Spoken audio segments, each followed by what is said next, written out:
नमस्कार, मी आहे सोलापूरचा सामान्य नागरिक। अलीकडे मला खूप मोठा प्रश्न पडलाय, ते म्हणजे भ्रमणध्वनीशी संबंधित, म्हणजे तुमच्या माझ्यासारख्या सगळ्यांचं अतिप्रिय असे ते म्हणजे मोबाईल। तुम्हाला माहिती आहे का, आपण दुचाकी किंवा चारचाकी गाडी चालवत असताना मोबाईल फोन मान वाकडे करून आपल्या खांद्याच्या साह्याने अगदी एका हिरो हिरोईन किंवा एखाद्या सुप्रसिद्ध व्यक्ती किंवा उद्योजकांसारखे सर्रासपणे बोलत असतो।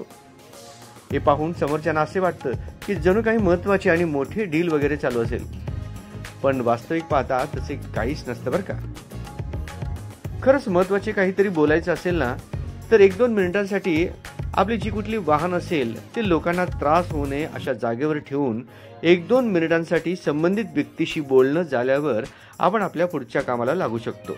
अहो, इतकं सांगायचे कारण हेच की आपल्या घरी आपण अगदी सुखरूप घरी परत येऊ म्हणून अगदी आपले परिवारातील आजी आजोबा, आई बाबा, बायको, मुलं, बहीण भाऊ असतील, हे सगळेच आपल्या परिवारातले खूप काळजीने आपली वाट पाहत असतात। दुर्दैवाने आपण मोबाईलवर बोलत बोलत वाहन चालवताना आपला चुकून एखादा अपघात होऊ शकतो किंवा आपल्या चुकीमुळे समोरच्या व्यक्तीचा देखील अपघात घडू शकतो आणि आपल्यामुळे ज्यांचा अपघात होतो त्यांचा देखील तसेच नुकसान होतो। कृपा करून माझी एक कळकळीची विनंती तुम्हा सर्वांना आहे की वाहन चालवत असताना कोणीही फोनवर बोलत वाहन चालवू नका। काही महत्त्वाचे बोलायचे असल्यास आपल्या वाहन नागरिकांना त्रास होणार नाही अशा ठिकाणी बाजूला घेऊन बोलून झाल्यावर आजूबाजूला पाहून सावकाश वाहन चालवत घरी जाऊ शकता आणि आपल्या आनंदी परिवारासोबत आनंदित राहू शकता। अजून एक महत्त्वाची गोष्ट म्हणजे अलीकडील काळात एक फॅशन झाल्यासारखं झालं, जणू की आपण एखाद्या व्यक्तीसोबत बोलत असतो ना, तेव्हा बोलता बोलता समोरची व्यक्ती अगदीच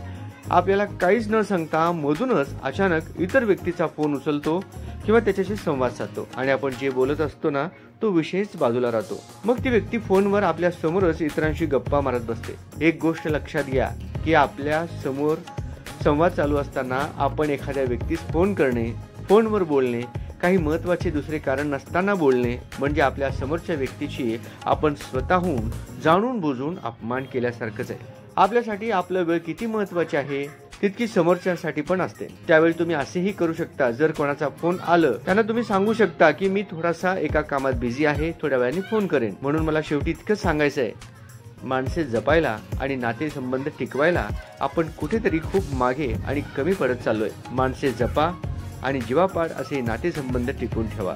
धन्यवाद।